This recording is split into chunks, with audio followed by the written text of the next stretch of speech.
recense régulièrement des actes de violence de clients ou d'usagers à l'endroit des personnes qui sont leurs interlocuteurs.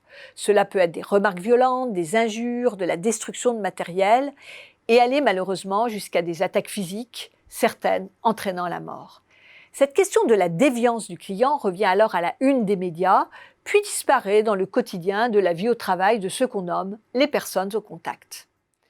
Avec la désintermédiation des relations de service et donc la raréfaction des moments présentiels, il est à prévoir que ces agressions seront plus fréquentes et plus violentes, car c'est dans les locaux, face à des personnes, que les clients ou les usagers mécontents vont trouver un exutoire à leur colère, leur frustration, leur haine.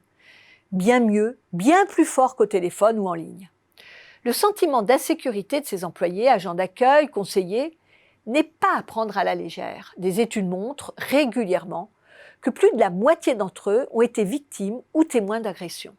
Cela engendre bien évidemment de la peur, de la souffrance et son implacable chaîne destructrice des absences, du désengagement et une baisse globale de la qualité du service. Mais c'est aussi une dégradation globale de l'expérience client. Les clients déviants sont des clients destructeurs de valeur. Et cela de plusieurs façons. La destruction de la qualité du service. On retrouve cela avec le vandalisme des locaux, du matériel, dégradation des sièges du métro, ordures laissées dans le train, ordinateurs mis à disposition rendus inutilisables. La destruction de l'expérience client. Comment apprécier un film quand votre voisin parle très fort au téléphone ou travailler en bibliothèque quand un groupe de personnes échange à voix haute. La destruction de la confiance dans le prestataire. On ne se sent pas en sécurité dans les locaux après une agression. Et enfin, la destruction de l'intégrité des personnes au contact. Leur intégrité physique, bien sûr, mais surtout leur intégrité morale, au sens où elles perdent quelque chose d'elles-mêmes après une agression, en tant que victimes directes ou témoins de la scène. Les dispositifs à mettre en place vont bien sûr crescendo en fonction des préventions. Premier est d'alerter, signaler avec un système de pictogrammes, ce qui existe déjà beaucoup et qui est largement développé dans d'autres régions du monde, plus enclines à polisser l'espace public.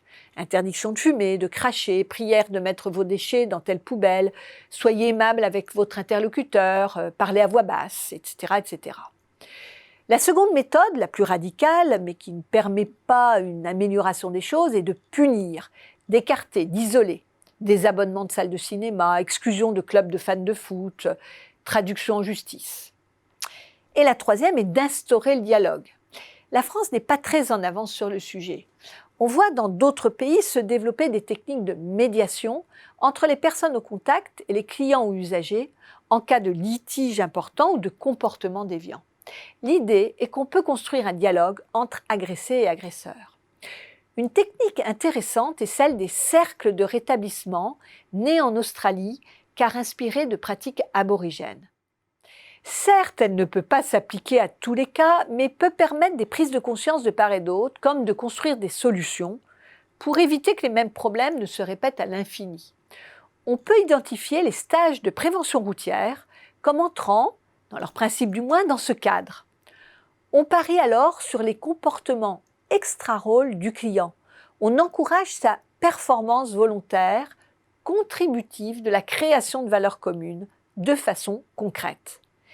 Car, et c'est la base, le climat, la satisfaction d'un client dans un point de vente dépend bien sûr de la qualité de son interlocuteur, mais aussi du climat ressenti et de ses interactions avec les autres clients. Si la colère, la violence, le ressentiment sont contagieux, la sérénité et le sourire le sont aussi.